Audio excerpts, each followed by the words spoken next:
আসসালামু আলাইকুম, আশা করি সবাই ভালো আছেন। ডিসি সার্কিটের আরও একটি লেকচারে আপনাদেরকে সবাইকে স্বাগতম। আজকে আমরা রেজোন্যান্স বইয়ের আরও একটি প্রবলেম সমাধান করতে নিয়ে আসলাম। আজকের প্রবলেমটার নাম হচ্ছে এক্সারসাইজ 16 নম্বর। এটা দেখতে একটু ক্রিটিক্যাল মনে হয়, কিন্তু এটা আমরা পুরো ভিডিওটা যদি সাথে থাকি দেখি তাহলে আমরা আশা করি সহজেই বুঝতে পারবো এবং কিছু শিখতে পারবো।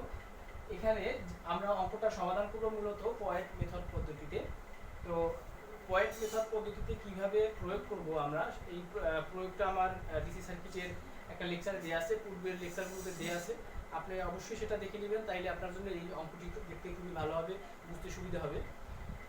তো আমরা জানি যে যখনই একটা রেজিস্টরকে অতিক্রম করবে তখনই আমার একটা নতুন পয়েন্ট যোগ হবে। এখন যদি রেজিস্টরকে অতিক্রম করে, সেই রেজিস্টরটা হতে পারে সিরিজে, হতে পারে প্যারালালে। রেজিস্টরকে অতিক্রম করলেই আমার পয়েন্ট চেঞ্জ হয়ে যাবে, এটা আমরা পূর্বের ক্লাসেই জানছি। এখন এখান থেকে দেয়া আছে যে এ এবং ডি এর মধ্যবর্তী ভোল্টেজ নির্ণয় করতে হবে, এবং সার্কিটটা তো দেখাই যাচ্ছে। তো এখানে যদি এই পয়েন্ট হয়, একটা রেজিস্টরকে অতিক্রম করলো এবং আমরা এই পয়েন্টটার নাম ধরে নিলাম বি পয়েন্ট।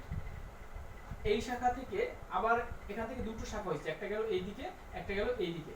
যখন এই দিকে যে শাখাটা গেছে সেখানে যেহেতু একটা রেজিস্টর প্যারামিটার আছে বা রেজিস্টর আছে, সেহেতু এই প্যারামিটারকে অতিক্রম করার পরেই আমরা একটা নতুন পয়েন্ট নিয়ে আসবো। সেই পয়েন্টটার নাম দিলাম হচ্ছে সি পয়েন্ট। আবার উপরে যে শাখাটা গেল সেই শাখাটার মধ্যে কোনো প্যারামিটার নাই। যত সময় পর্যন্ত কোনো প্যারামিটারকে অতিক্রম না করবে তত সময় পর্যন্ত আমার একই প্যারামিটারের মধ্যে সংযুক্ত থাকবে। তাহলে এখানে যদি বি পয়েন্ট হয় তাহলে প্যারামিটার নাই কোন পর্যন্ত, এই পর্যন্ত আমার কোনো নতুন প্যারামিটার পাইনি। সুতরাং আমার এই পর্যন্ত যে প্যারামিটারটা হবে, পয়েন্টটা হবে, সেটা বি পয়েন্ট। এখানে বি পয়েন্ট হলে এই যে শাখাটা শর্ট সার্কিট অবস্থায় আছে, সুতরাং এই শাখাটাও আমার বি পয়েন্ট। তাহলে এই বি পয়েন্ট থেকে এইদিকে যে একটা রেজিস্টর আছে বা এইখান থেকে এইদিকে যে একটা রেজিস্টর গেছে, তাহলে এরা কিন্তু বিসির মধ্যেই সংযুক্ত, কারণ এই পয়েন্টটা আমরা আগেই ধরে নিয়েছি। আবার এবং এই এখানে দেখলাম যে এই বি পয়েন্টটাই আবার এখানে আইসা বি পয়েন্টেই হয়েছে। এই বি পয়েন্ট থেকে সামনের দিকে একটা রেজিস্ট্যান্স গেছে, সেখানে একটু যাওয়ার আগে পিছনে একটু দেখি যে এখান থেকে এই দিকে যে শাখাটা গেছে সেই শাখাটার মধ্যে কোনো প্যারামিটার নেই, এই থেকে এইটুকুর মধ্যে কোনো প্যারামিটার নেই। তার মানে এই পয়েন্টটা হচ্ছে আমার সি পয়েন্ট। যেহেতু এটা সি পয়েন্ট, এর মধ্যে কোনো প্যারামিটার সংযুক্ত নেই, তার মানে এই পয়েন্টও আমার সি পয়েন্ট। এই সি পয়েন্টের মধ্যে যতটুকু জায়গা পর্যন্ত নতুন কোনো প্যারামিটার সংযুক্ত হবে না, ততটুকু জায়গায় আমার সি পয়েন্ট থাকবে। তাহলে আমার এইখান থেকে এই পর্যন্ত আমার সি পয়েন্ট। আবার এইখানে যদি বি পয়েন্ট হয় তাহলে বি থেকে সি পর্যন্ত 25 ওহম রোধ, বোঝা গেল। আবার এখান থেকে একটা শাখা চলে আসলো আমার সোর্সের সাথে, যে পয়েন্টটার নাম দেয়া আছে এখানে ডি পয়েন্ট। এর মধ্যে একটা রেজিস্টার সংযুক্ত করা আছে। এখন দেখা গেল যে এই এ পয়েন্টের সাথে একটি রেজিস্টার সিরিজ সংযুক্ত আছে এবং বি পয়েন্টের সাথে ডি পয়েন্টের সাথে আরেকটা রেজিস্টার সিরিজ সংযুক্ত করা আছে। এবং আমার এই সোর্সের কারেন্ট, এই শাখার কারেন্ট মানে হচ্ছে সোর্সের কারেন্ট, এটা সোর্সের কারেন্ট, এবং এই শাখার কারেন্ট সোর্সের সাথে সিরিজে থাকার জন্য একই কারেন্টকে প্রদর্শন করবে। সুতরাং আমার 5 এম্পিয়ার কারেন্ট মূলত হচ্ছে সোর্সে যে কারেন্টটা পাবো, কারণ এই সোর্সের সাথে 6 ওহম সিরিজে আছে। সুতরাং 6 ওহমের কারেন্ট হচ্ছে 5 এম্পিয়ার, এবং 4 ওহম তো সোর্সের সাথে সংযুক্ত আছে, সুতরাং 4 ওহমের কারেন্ট হচ্ছে 5 এম্পিয়ার। তো আমার বের করতে হবে এই অঙ্কটা থেকে মূলত এই সোর্সে কত ভোল্টেজ সাপ্লাই দিচ্ছে, এবং আই বিসি অর্থাৎ এই আই থেকে বিসি এখানে সমান আই 25 অর্থাৎ 25 এর মধ্যে কত কারেন্ট প্রবাহিত হচ্ছে সেটাও আমার বের করে দেখাতে হবে। তো এই সার্কিটটাকে জাস্ট আমরা অ্যানালাইসিস করলাম। এখন যে রেজাল্টটা পেলাম আমরা পয়েন্ট মেথড পদ্ধতি থেকে, আমরা যে অ্যানালাইসিস করার পর যেটা পেলাম সেখানে আমরা চলে যাই। এ থেকে বি পর্যন্ত এর মধ্যে আছে একটা রেজিস্টর, এবং এই ডি থেকে সি পর্যন্ত একটা আছে রেজিস্টর। আমরা পয়েন্ট মেথড পদ্ধতিটা মূলত এই বি থেকে সি এইখান থেকে শুরু করব, তাহলে আমার বুঝতে আরো বেশি সুবিধা হবে। তো সোর্স থেকে বি পর্যন্ত একটা রেজিস্টর আছে, সেটা দিয়ে নিলাম, এবং সোর্সের নেগেটিভ প্রান্ত থেকে একটা রেজিস্টর আছে 6 ওহমের, সেটাও আমরা দিয়ে নিলাম। এবং এখানে একটি কারেন্টের প্রবাহ দেখানো হয়েছে, এখানে এই যে 5 এম্পিয়ার কারেন্ট, সেটাও আমরা দিয়ে নিলাম। এরপরে আমি পয়েন্ট মেথডটা আরো ভালোভাবে প্রয়োগ করি। এখন আমার পয়েন্ট হচ্ছে কয়টা? দুইটা, একটা হচ্ছে বি পয়েন্ট, একটা হচ্ছে সি পয়েন্ট। ঘুরে ফিরে এই সবগুলো পয়েন্ট কিন্তু এই যে রেজিস্টারগুলো পুরোটাই কিন্তু আমার ঘুরে ফিরে ওই বিসির মধ্যে সংযুক্ত, তাই না? এখন বি পয়েন্ট যেহেতু একটাই পয়েন্ট, যত জায়গায় বি পয়েন্ট আছে সবগুলোই আমার একটাই পয়েন্ট, আবার যত জায়গায় সি পয়েন্ট আছে সবগুলো আমার একটাই পয়েন্ট। সুতরাং এই বি পয়েন্ট বা এই বি পয়েন্টকে আমি যত ইচ্ছা তত তার দিয়ে সংযুক্ত করতে পারি। আবার এই বি পয়েন্টে আমি যত ইচ্ছা তত তার দিয়ে সংযুক্ত করতে পারি, সি পয়েন্টও আমি যত ইচ্ছা তত তার দিয়ে সংযুক্ত করতে পারি, শুধু আমি লোড সংযুক্ত না করলেই হলো, প্যারামিটার সংযুক্ত করতে না করলেই হলো। তাহলে এখন দেখা গেল এই বি থেকে সির মধ্যে আছে 20 ওহম রেজিস্টর, তাহলে এই বি থেকে এবং সির মধ্যে এই দুটোর মধ্যে একটা রেজিস্টর সংযুক্ত করে দিলাম।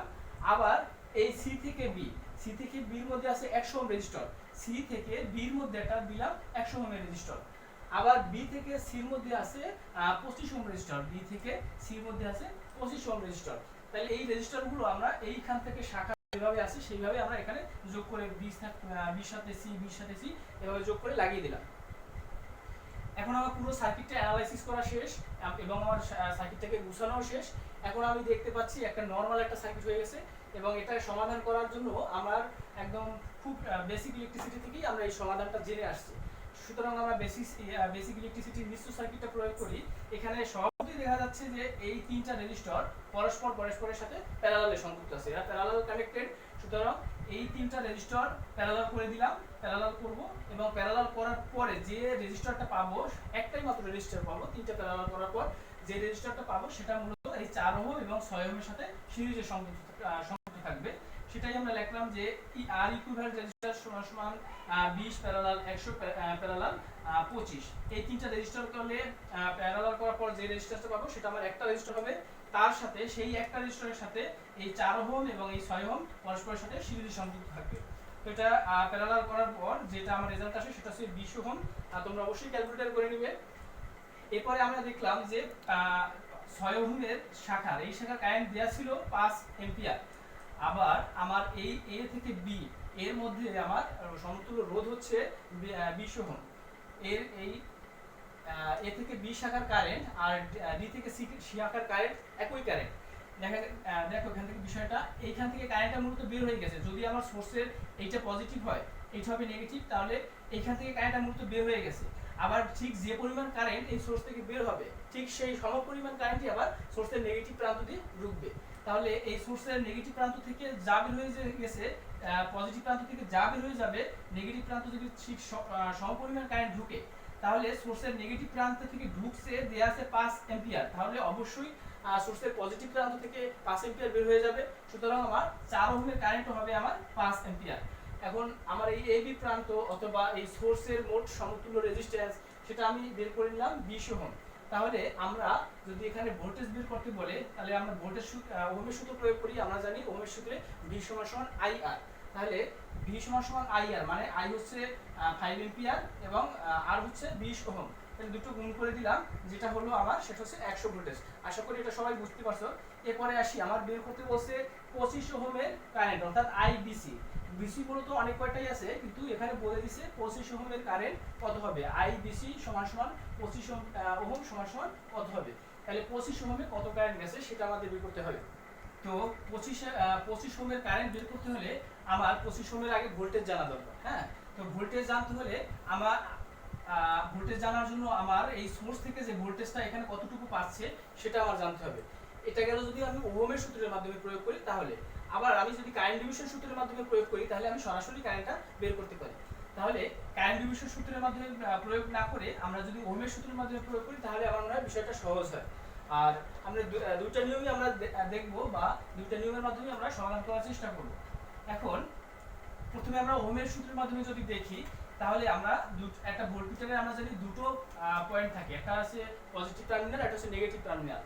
আমরা এখানে একটা ভোল্টমিটার ধরলাম যার পজিটিভ টার্মিনাল এখানে পজিটিভ এখানে নেগেটিভ দিলাম। তাহলে এই দুই পয়েন্টের ভোল্টেজ, যেহেতু এইটা হচ্ছে প্যারালাল শাখা, হ্যাঁ, তাহলে যদি এইটা প্যারালাল শাখা হয় তাহলে এই তিনটার ভোল্টেজ আর এই ভোল্টেজ সবসময় আমার সমান হবে, যেহেতু আমার প্যারালাল শাখা।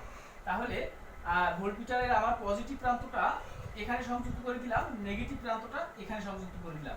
যদি এভাবে আমি সংযুক্ত করে দিই, তাহলে আমার ভোল্টমিটারে যে পার্টটা দেখাবে সেটা হচ্ছে এই পয়েন্ট এবং এই পয়েন্টের মধ্যবর্তী ভোল্টেজ, এই পয়েন্ট এবং এই পয়েন্টের মধ্যবর্তী ভোল্টেজ, আর এই পয়েন্টের মধ্যবর্তী ভোল্টেজ এবং এই পয়েন্টের মধ্যবর্তী ভোল্টেজ একই হবে।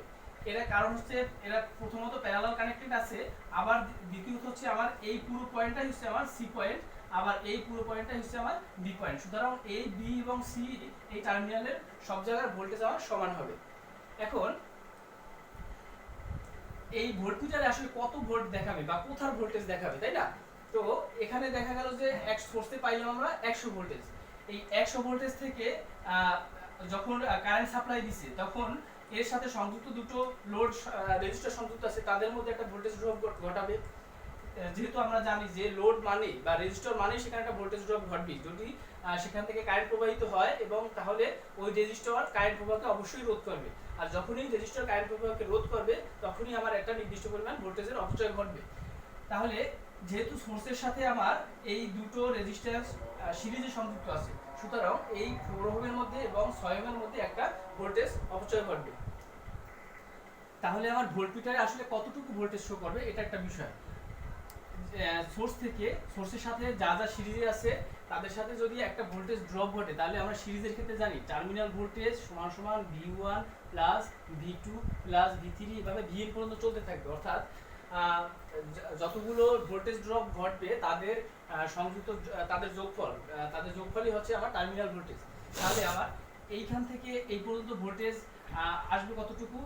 এই 100 ভোল্টেজ থেকে একটা এখানে ড্রপ ঘটবে এবং একটা এখানে ড্রপ ঘটবে। এখানে যদি আমি V1 ধরি এবং এখানে যদি V2 ধরি, তাহলে এই 100 ভোল্টেজ থেকে এই V1 এবং এই V2 যদি বাদ দিয়ে দেই, তাহলে যতটুকু ভোল্টেজ থাকবে সেটাই আমার এই B এবং C বিন্দুতে পাওয়া যাবে। দেখো বিষয়টা হচ্ছে এখানে যদি প্লাস আমি V3 ধরি, তাহলে আমার V3 মান বের করতে হবে, অর্থাৎ V3 বলতে VBC কে বের করতে হবে। তাহলে V3 সমান সমান V3 বলতে কি? V3 হচ্ছে VBC। V3 সমান সমান terminal voltage VT minus V1 minus V2 এরকমটা হবে, তাই না? ওহমের সিরিজ সার্কিটের ক্ষেত্রে আমরা যেটা জানি। তাহলে আমার এইখানে ভোল্টেজ ড্রপটা দরকার এবং এইখানে ভোল্টেজ ড্রপটা দরকার। এখানে যেহেতু আমি কারেন্টটা জানি যে এখানে কারেন্ট হচ্ছে 5 এম্পিয়ার এবং এখানে কারেন্ট হচ্ছে 5 এম্পিয়ার, তাহলে এইখানে কারেন্ট ভোল্টেজ হবে কত? 4 5 20 এবং এখানের ভোল্টেজ হবে কত? 530 ভোল্ট। তাহলে এই B এবং C প্রান্তের ভোল্টেজ হবে কত? V3 সমান সমান VBC সমান সমান টার্মিনাল ভোল্টেজ কত? 100 ভোল্ট মাইনাস V1 বলতে এটাকে ধরছি আমরা 4 গুণ 5 মাইনাস 6 গুণ 6 গুণ 5 সমান সমান এখানে হচ্ছে 20, 100 মাইনাস 20 মাইনাস 30 সমান সমান 50 ভোল্ট। তাহলে এই VBCর মধ্যে যে ভোল্টেজটা পেলাম সেটা হচ্ছে আমার 50 ভোল্ট। এই 50 ভোল্ট আমার 20 ওহমের মধ্যে পাচ্ছি, 100 ওহমের মধ্যে পাচ্ছি এবং 25 ওহমের মধ্যে পাচ্ছি। তাহলে আমার দরকার হচ্ছে এই জায়গাটার কারেন্ট। যদি এই জায়গাটার কারেন্ট দরকার হয় এবং এই জায়গাটা আমি ভোল্টেজ এখন বর্তমানে জানি, তাহলে আমি এখানে সরাসরি একটা ওহমের সূত্র প্রয়োগ করে দেই যে I25 সমান সমান হবে 50 ভাগ হচ্ছে 25 সমান সমান 2 এম্পিয়ার কারেন্ট। এটা গেল আমার ওহমের সূত্রের মাধ্যমে সবথেকে সহজে বের করা। যদিও আমার এই লাইনগুলো না করলে হয়, এই লাইনগুলো না করলেই হয়, আমি সরাসরি এই লাইনটা প্রয়োগ করতে পারি। এই লাইনটাও না, আমি সরাসরি এই লাইনটাও প্রয়োগ করতে পারি। জাস্ট বোঝানোর জন্য আমি এই লাইনগুলো দেখালাম। এরপরে আমরা যদি কারেন্ট ডিভিশন সূত্রের মাধ্যমে প্রয়োগ করি বা কারেন্ট ডিভিশন সূত্রের মাধ্যমে এই জায়গাটা বের করি, তাহলে কি করতে হবে? যেহেতু আমার এই কারেন্টটা জানি এবং এই কারেন্টটা একই কারেন্ট, তাহলে আবার প্রথমে বের করতে হবে এই জায়গাটার কারেন্ট বের করতে হবে। এইখানের কারেন্ট হচ্ছে 5 এম্পিয়ার, তাহলে এই জায়গার কারেন্ট কত হবে? আমরা জানি এখানে ধরি যে I20 সমান সমান আগের শাখার কারেন্ট। I20 তে কোথা থেকে কারেন্ট আসলো? অবশ্যই তার আগে থেকে আসছে। তাহলে I20 সমান সমান এর আগের শাখার কারেন্ট কত? 5 এম্পিয়ার। 5 ইনটু এর বিপরীত শাখার রোধ। এখন বিপরীত শাখার রোধ কারা হবে? বিপরীত শাখার রোধ তারাই হবে যে এই আগের শাখার কারেন্ট থেকে একটা নির্দিষ্ট অংশ এদিকে যাবে, এর বাকি কারেন্টটা তো যারা পাবে তারাই হবে বিপরীত শাখার রোধ। তাহলে এই 5 এম্পিয়ারের একটা অংশ এদিকে 20 ওহমের মধ্যে যাবে, বাকি যে একটা কারেন্ট থাকবে সেই কারেন্টটা কে পাবে? 100 ওহম পাবে, 25 ওহম পাবে। তাহলে এদের সমতুল্য রোধই হচ্ছে আমার বিপরীত শাখার রোধ। তাহলে এরা যেহেতু প্যারালালে কানেক্টেড আছে, সুতরাং এদের মধ্যবর্তী সমতুল্য রোধ কত হবে? 100 প্যারালাল 25 সমান সমান আসবে আবার 100 প্যারালাল 25 সমান সমান 20 ওহম। 20 ওই শাখার রোধ ভাগ হচ্ছে ওই শাখার রোধ হচ্ছে 20 ওহম প্লাস বিপরীত শাখার রোধ হচ্ছে 20 ওহম সমান সমান 5, এখানে হলো যে 5 × 100 ভাগ হচ্ছে 40 সমান সমান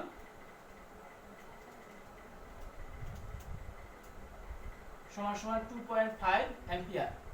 এখন এখান থেকে যদি 2.5 এম্পিয়ার হয় এই শাখার এই শাখার কারেন্ট, তাহলে এই শাখার আমি ভোল্টেজটা বের করে নিতে পারি।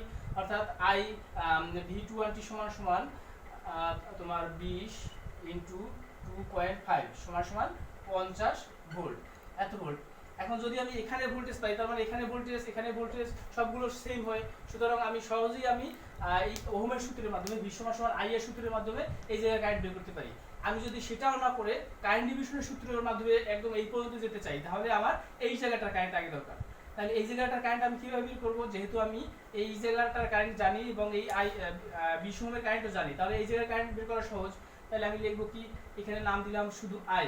তাহলে I সমান সমান লিখব I সমান সমান 5 মাইনাস হচ্ছে 2.5 সমান সমান হবে 2.5 অ্যাম্পিয়ার। দেখো এইখানে আছে মোট কারেন্ট এবং এর একটা কারেন্ট গেছে এই শাখায়, তাহলে বাকি যতটুকু ছিল তারা আমার ওদিকে প্রবাহিত হয়েছে।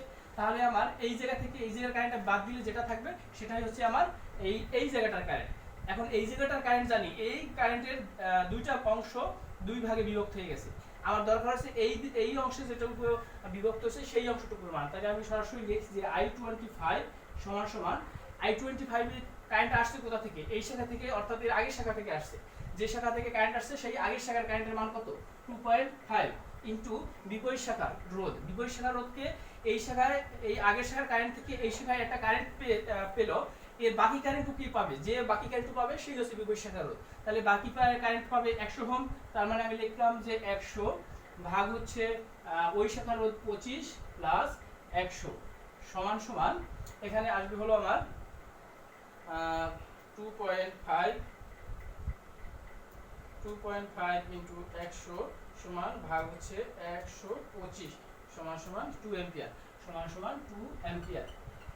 আমি যেভাবে করি সেভাবেই আমার একই আনসার আসবে, কিন্তু বিষয় হচ্ছে সময়ের কথা বিবেচনা করে কোন পথে গেলে আমার সবথেকে অঙ্কটা সহজে করা যাবে, আমরা সেই পথে যাওয়ার চেষ্টা করব সবসময়। যদিও আজকে ভিডিওটা অনেক বড় হয়ে গেছে, কিন্তু আমি চেষ্টা করছি একটা অঙ্কের মাধ্যমে বিভিন্ন পদ্ধতিতে বিভিন্ন জায়গার কারেন্ট নির্ণয় করা, ওহমের সূত্রে হোক, ভোল্টেজ ডিভিশন সূত্রে হোক, অথবা কারেন্ট ডিভিশন সূত্রে হোক। সুতরাং আশা করি আমার এই ভিডিওটা থেকে সবাই উপকৃত হবেন। ভালো থাকবেন সবাই, সুস্থ থাকবেন। আসসালামু আলাইকুম।